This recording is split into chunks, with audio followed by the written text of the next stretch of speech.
Welcome to Unsigned 518. I'm here with BJ Schwinghammer. What's up, man? Hey, what's going on, man? Same old stuff. But we wanted to just kind of talk because the last couple weeks you have been the new host of Unsigned 518's Weekend Spotlight, and there may be some people that are like, "Who the fuck is BJ Schwinghammer?" So we're here to, I guess, answer that question. So BJ, who are you? No, Jesus Christ. You're Jesus Christ? Wow, that's a bold statement right out of the gate. No, but me and BJ go back, I don't know, probably close to 15 years, I think, right? Yeah, Something like that. Because 2011, I think, when we met. So 14 years. Yeah. When I first moved to Saratoga, I had started and was doing like a podcast in 2011 or 12. I think it was probably 2012. I had started a podcast called The Skullin' Podcast. Very original very original name. And it was not music related. It was just, I think the tagline, I mean, I do remember correctly. It was no planning, no edits, just conversation. And that was what the show was intended to be. Just like a couple people hanging out, people that I was friends with. And the very first episode, you were on it with my buddy John Wren, who was my roommate at the time, the best man at my wedding. Yep. And it was the three of us just sitting down, shooting the shit. So just to let everybody know that literally the very first episode of any podcast that I ever did, and that one only lasted like I think 10 or 15 episodes before I squashed it. But so we go back that far, and that's kind of why I chose you to take over, because I was like, I trust the dude, not only in the sense of musical taste and work ethic. I knew you weren't going to drop the ball. I knew you would take it seriously, and I don't know. I just feel like you're like me 2.0 sometimes. I'll take that as a compliment. Absolutely. Hell yeah, man. I did. It should be a compliment because we're very fucking similar. There's been so many times that we've gone to hang out and been dressed almost exactly the same. Oh my God, seriously. Same color shorts, same no effects shirt. And it's gotten to the point where we actually we should probably just start texting each other, unless we don't mind walking around like twins. Totally. For an evening. So I guess, just just to get the conversation started, kind of like how I do with every episode. It's just kind of like, tell us your relationship to music, why music is I guess such a big part of who you are, and why you've been diving so hard into the local scene. Not being a musician yourself, that also makes it a little more unique, that you're supporting everybody's endeavors because you're a fan, Well, that's the thing. And let me start this by saying I have near horrific ADD. So my relationship with music is, picture like someone having a stroke, falling down the stairs, and just waking up and being like, what the hell is that? And that's me with music. Like, Clash was one of my first punk bands that I ever heard in my life. Obviously, like a lot of kids, born in the 70s and stuff like that. But and especially back then, if you missed the name of the song, if you missed the name of the band, you just didn't know and you liked the music. So to this day, I'm hearing music played on people's phones and just wherever, and they go, oh man, I love that song. And I go, I had no idea this band sang that. And it just, what was it, Rockin' the Casbah? Took me a good year to figure out that was actually by The Clash, because I always hear it in passing all the time. Well, I mean, that is a little different style than, because that was later in the, that was Sandinista, and that was what, Mick Jones, isn't that his name? He's the one singing on. So I can see that. That's a little different style. It's certainly not a punk song. But I just actually learned, speaking of Rock the Casbah, which is funny, I just learned the bass line to that, just because I was, I'm still, like with you with music is me with the bass. I'm so there's so much shit that I could learn. Yeah. And then I had heard that song and I'm like, that's a cool bass line. I want to learn it. And it's way different than that. That's a full fucking reggae song. Yeah. That's a reggae song, with some punk thrown in there. And that's why the Clash is the fucking greatest. Well, for the longest time, they were the only band that mattered. Yeah. If you recall correctly. Yeah. I mean, and I said to the kids now, and they're like, what? And I'm like, I don't know, man. It was a long time ago. You know, and there wasn't a whole lot of punk on the radio really at the time. No, you never not- really heard like yeah. the Descendants or anything like that. you still don't. What a goddamn what kind of sin is that? But overall, like music, I need music to wake up. I need music to fall asleep. I inundate myself with music. Not just because I love the bands, but like the feeling of the song. Like I listen to stuff that from languages I don't even speak. I listen to like French punk and French rap and stuff like that. I don't know what they're saying, but you get like the feeling of the song, and you're just going through your day, and it's like a little. There's a lot of stuff in English that I don't know what the fuck they're saying. So like, right? So yeah, me and music, we go way back. And it's just always been a thing. And as far as the local scene. I wasn't into it super deep for like the longest time, and all of a sudden you get into it, and especially like Angela just being the social creature that she is. And for those that don't know, Angela Taranjo is BJ's fiance, and when I did the Unsigned Unwind, which was my, and I put that one to bed, but it was my attempt to do like a national Unsigned spotlight. It just got to be way too much, but Angela was the showrunner on that, and the reason I chose her to be the showrunner is because of her love of local music as well, So, go ahead. And I'm even when I married her, I was just more of a barfly. You just go out, and that was just my scene. That was my comfortable scene. Right. You go and you just sit there, and and I'm super anxiety driven. So it's like even now I get into a social scene, I need like a beer or two or three just to be able to be like normal socially. It's my thing. I'm getting better at it, slowly but surely. I'm gonna say, not to keep going back to me, but since I stopped drinking, my social anxiety's gone through the fucking roof. And that's something that I'm having to overcome. Yeah. To be like, no, I got to raw dog social situations, and it's fucking tough. So that's just another way that we're similar. It is. But like Angela would be like, you meet Angela, and then, a lot of people start to meet Angela. Goes, well, we're going to go to the show. We're going to go to the show. I'm like, and I was never like, fuck local music. I was always just in my head. It was just like, I like local music. I hear my friends doing stuff. I don't really go to the shows. And all of a sudden, I was there. Right. And I'm like, what the fuck have I been doing for the past, 40 friggin' years not doing this? And then you meet more people, and when especially knowing people like you know good people. Right. And one thing, like, I can't stand assholes. I can't stand them. They're I get it. But when you meet a bunch of people that are all really cool, it's almost like overwhelming. And I want to start going to all these shows. I want to start doing all these things, And I support local music, A, because the sound is great. B, you get inundated with all this like corporate music that's like pumped in like the radios, and they shove all this crap down your throat. Not that I really listen to it, but just the fact that you know what's happening and stuff. Right. It's just, then you see these people that like really dig down. They write some really good songs. They do what they can. Especially everybody's got a job. Right. Everybody's doing stuff. Everybody's busy, and yet despite all these things, they go out. They play the music. They kick like they're setting the nuts, and it's just awesome. And you can just tell like they're feeling good, and they're being that version of them up on stage, and it's just great to watch, And I love seeing my friends having fun playing music, which makes me want to do music. But I'm not musically inclined, and you've known how many instruments have I attempted to play before my brain's like, you can't. A lot.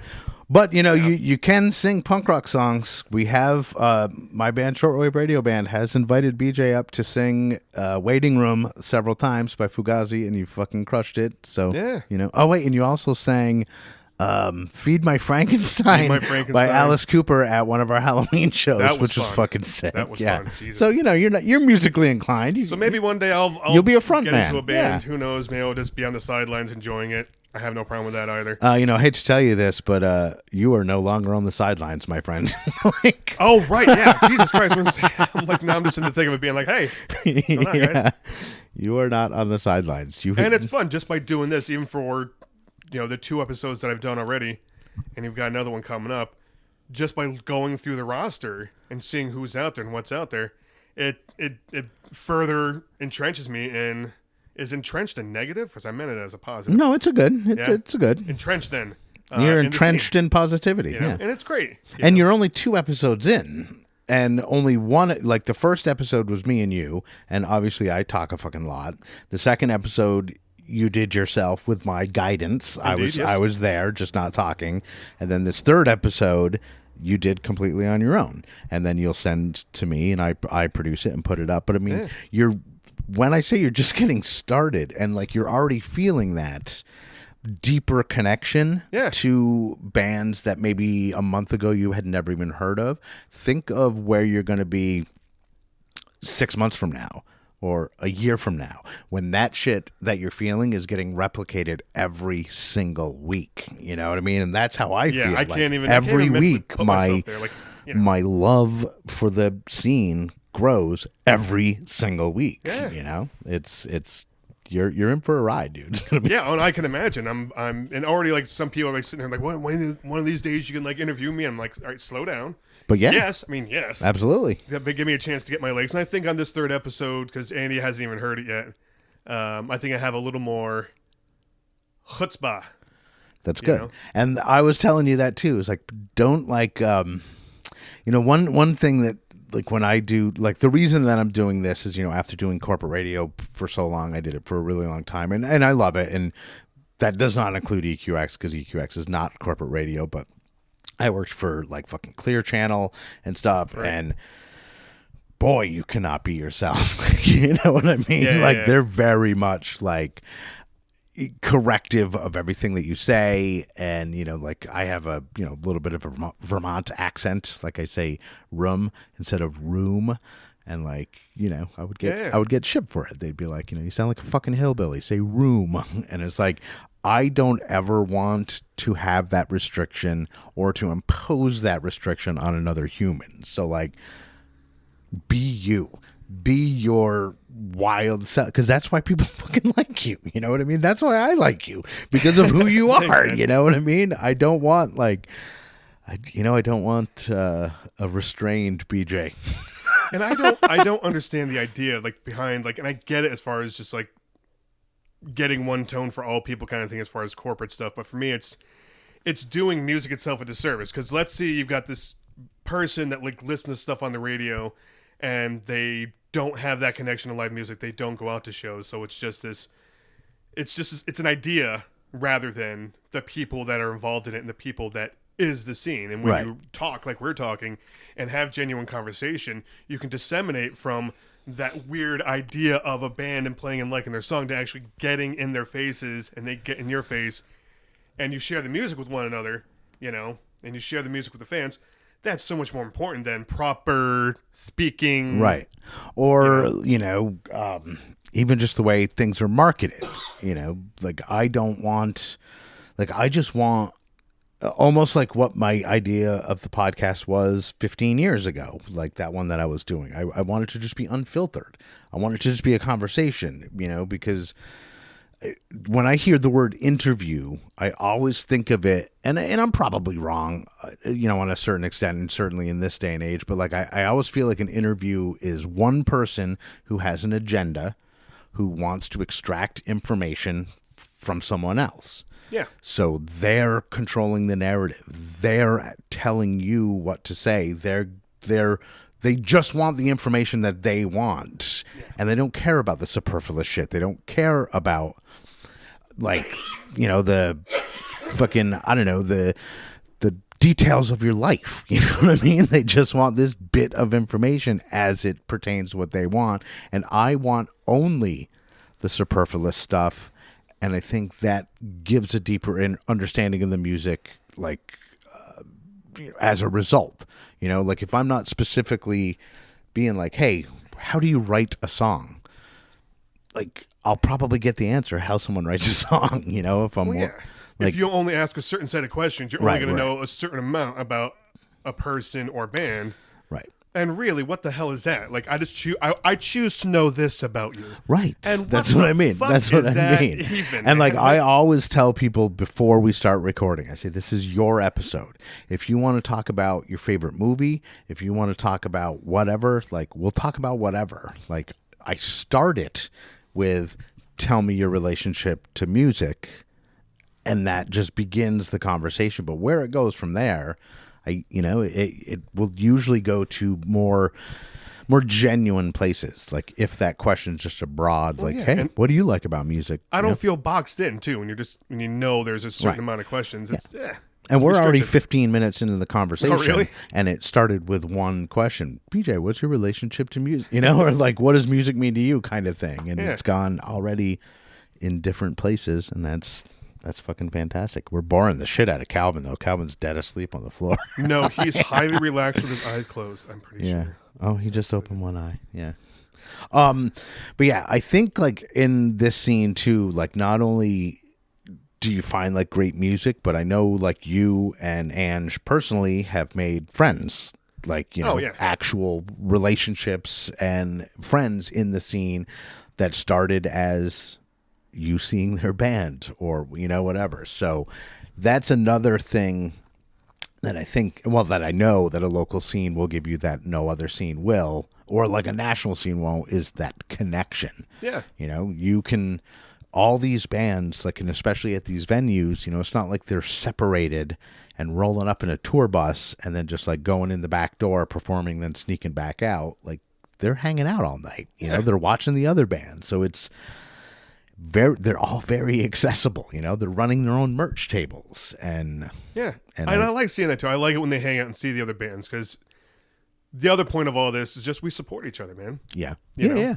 100%. And there's only been a few instances, and I'm certainly not going to call names, but like I have seen a little bit of the like show up, play and leave at multi-band bills. And I've definitely seen a band that shows up after the first like two bands. One band's already played, second band's already playing. They show up, hang out, have a drink, play, do their thing, and then leave. bounce. And I'm like, it sucks. And like I get also, being in a smaller scene, and having day jobs and shit like that. Like there's some people that may have, they may have families that they need to get home to. They may have responsibilities that they need to get home to. And I understand that, but the optics of it just, don't look amazing. And when you've had that long to plan, what I mean, just plan a little extra time. Be like, seriously. I gotta hang out and support the other bands. Going on, I hang out for 40 minutes and stuff like that, or just whatever. Right. Or just be like, listen, I can only hang out for so long. You guys are awesome. I'm just but I've got to go do X, Y, and Z. Something like that. But just, I get it. But it hurts. It hurts to see a little bit. It does. Because mostly what I see, like 99% of what I see are people supporting other people. And even like multi-genre things. Like, I did that Our Band Show thing this weekend, which if you haven't seen it, check it out on Our Band Show on YouTube or OurBandShow.com. It was a nearly 4-hour long show, live music show with 4 artists from 518, and it was multi-genre. And I talked about it on there a lot, and it's because they're human beings in the same community. Yeah. You know what I mean? It doesn't matter that this person's choice for art is hip hop and this person's choice for art is heavy metal, or like this person, it doesn't matter. Yeah. Like you're all people. And when you get along and create a community at that level, it just exponentially helps the music, because then you're going to see folk artists going to hip hop shows, which I would love, or hip hop artists going to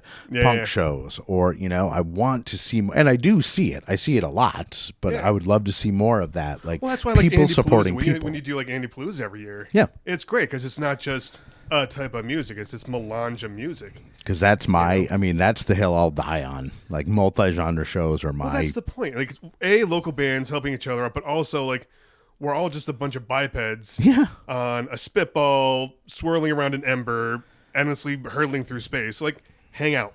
Enjoy the human experience for what it is. And there's so much, like, I am not, you know me, I'm a punk rock dude. Like, and that's my main music is like punk and, skate music and ska. Yeah. And I've never really been like a hip hop dude. But like since being in this scene and becoming friends with like Camtron and JB and Mr. Pigs and Exquisite and all those dudes, and being like, I love these dudes, and because I'm like, I like them as people, I've been listening to their music, and because I've been listening to the music, I appreciate it, and I've really been starting to become a hip hop fan. We're gonna have to pause for a second while my exterminator enters the building, and then we'll be right back. It's not for me, is it? Jesus. Yeah, it is. All right, we're back. Yeah, we had to let my buddy Joe, who's here to take care of a fucking red squirrel. Have you ever heard of such a goddamn thing? Yeah, a red squirrel got into our wall and and like tried to make its home there. So it's been a very expensive eviction process. But I'm happy to say that our wall is now squirrel free, thanks to meerkats, and that dude kicked ass, got rid of it in a non-lethal fashion. In a non-lethal fashion, yeah. They basically created a one-way exit. They found where he got in. They made a one-way exit. It's like I was telling PJ, I'm like, it traps him in the entire world. You can go anywhere in the entire world except for my house. So, yeah, we humanely got rid of that fucking squirrel. But anyway, so we're back, and we're talking about music and community, and a lot of how it is the interpersonal relationships that drive the scene. Whereas, on a national level, what I had seen a lot, and certainly, even if you watch like a bunch of like documentaries of like, scenes back in the 80s or whatever, like they were fighting each other. Yeah. And not like, physically fighting each other, but there was very limited space. It wasn't hey, I'm in a band, but go support my buddy's band too. Yeah. It was like, I'm in a band and fuck everybody else. Like, we need to, it was, and it probably still is very much like that on a national level.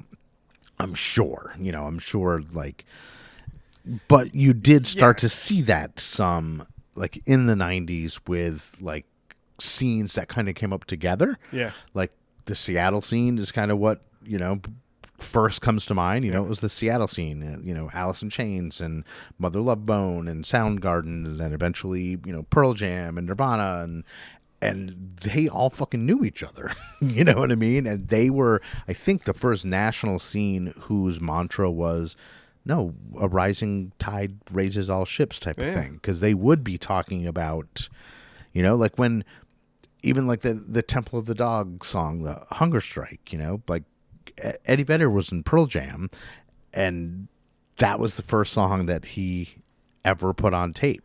And like, so they could have just been like, I get it, guys, you're forming a new band, but let's just do this tribute and move on. But they were like, and that created a kinship. And then all these dudes knew each other and helped each other. And they took over the fucking world for a little bit, and everybody was like, I wonder why and how. Not to get off topic of music, but back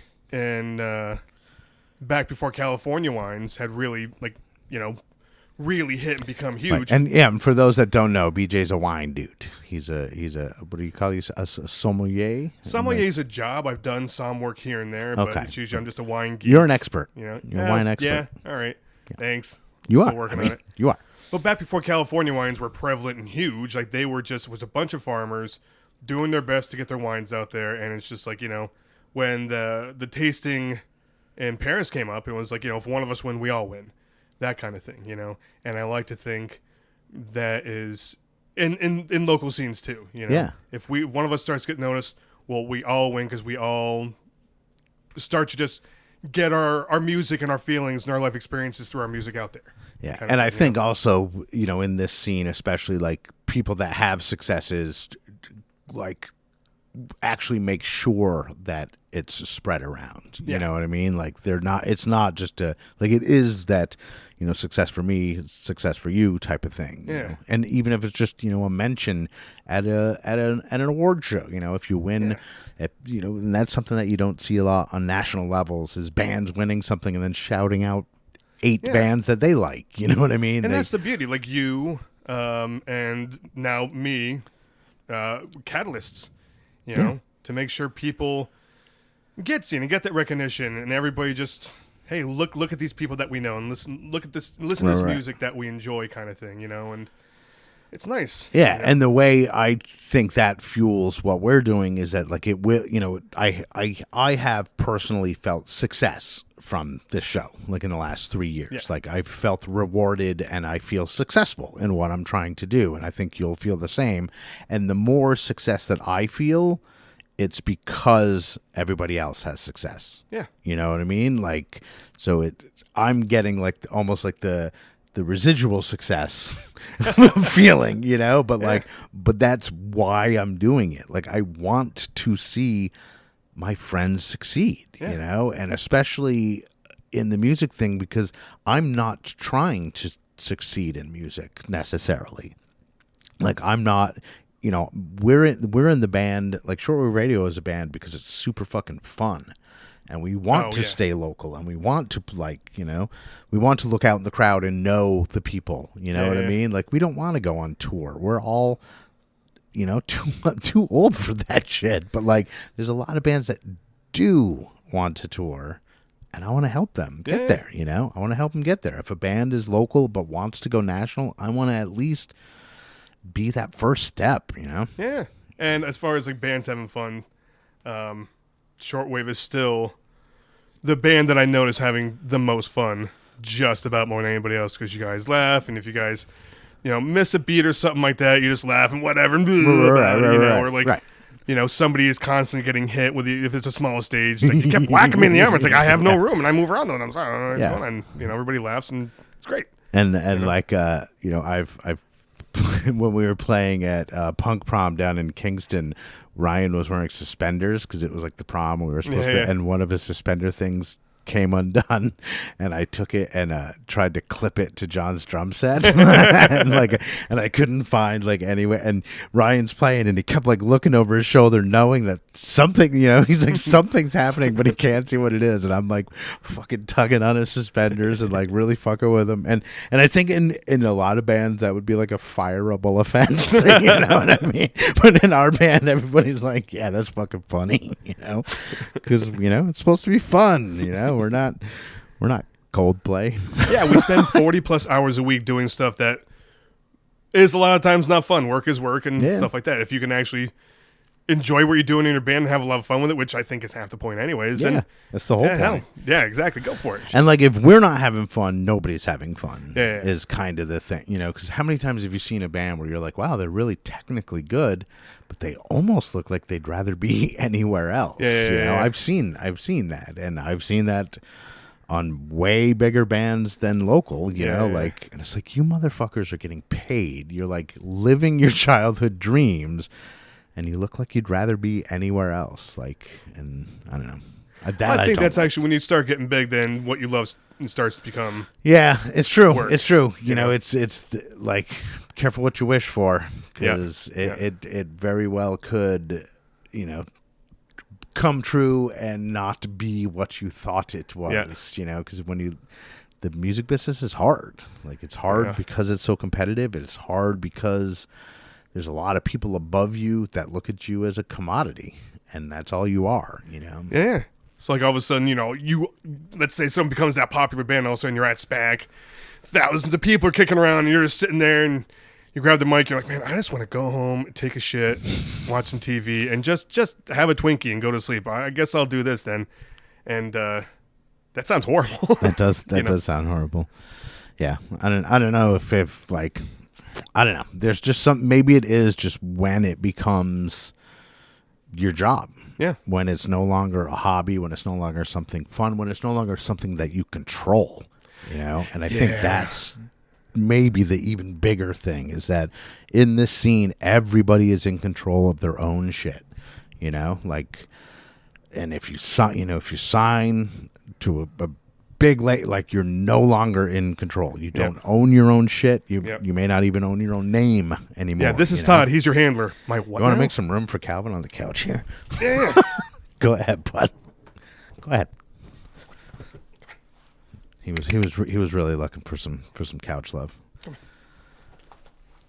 But yeah, so I think a lot of that is control. If someone else is telling you what to do, it immediately becomes no fun.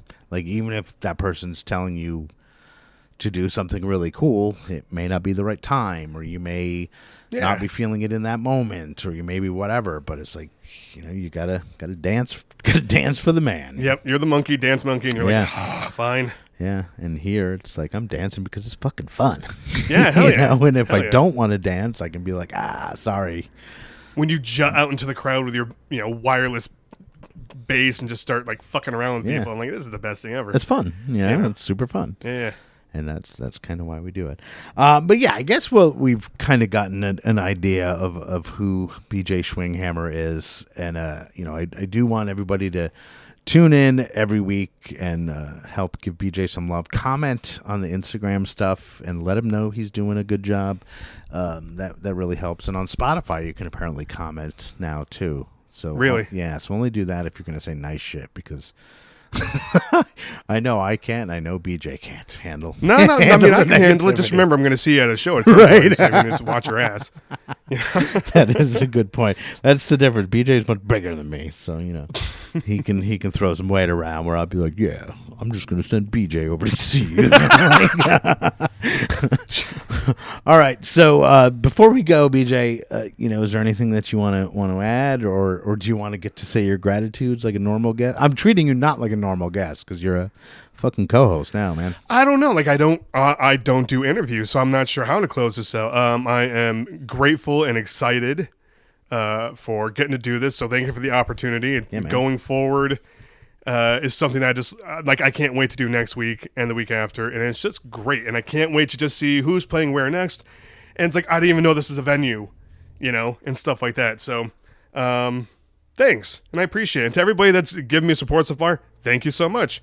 And listen to my podcast. I can call it my podcast. Yeah, you can, absolutely. Yeah, it's my podcast. You listen to me. I'm just your producer, Holmes. And yeah, seriously, like if you have a comment or whatever, leave one. I'll read that stuff. I'm into a good dialogue with fans and stuff like that. Hell yeah. Yeah. All so right, cool. Yeah. So he is BJ Schwinghammer, host of Unsigned518's Weekend Spotlights. I'm Andy Scullin. This is Unsigned518, and I'll see you on the road. Unsigned518 is produced and hosted by me, Andy Scullin. New episodes are available every week wherever you stream podcasts. If you would like to help support the show, please like and subscribe wherever you are listening, or you could buy me a coffee at buymeacoffee.com/unsigned518. If you would like to advertise on the show, send me an email at unsigned518@gmail.com. And to be a guest on the show, reach out to me through Instagram at unsigned518. Take care of one another, and I'll see you next week.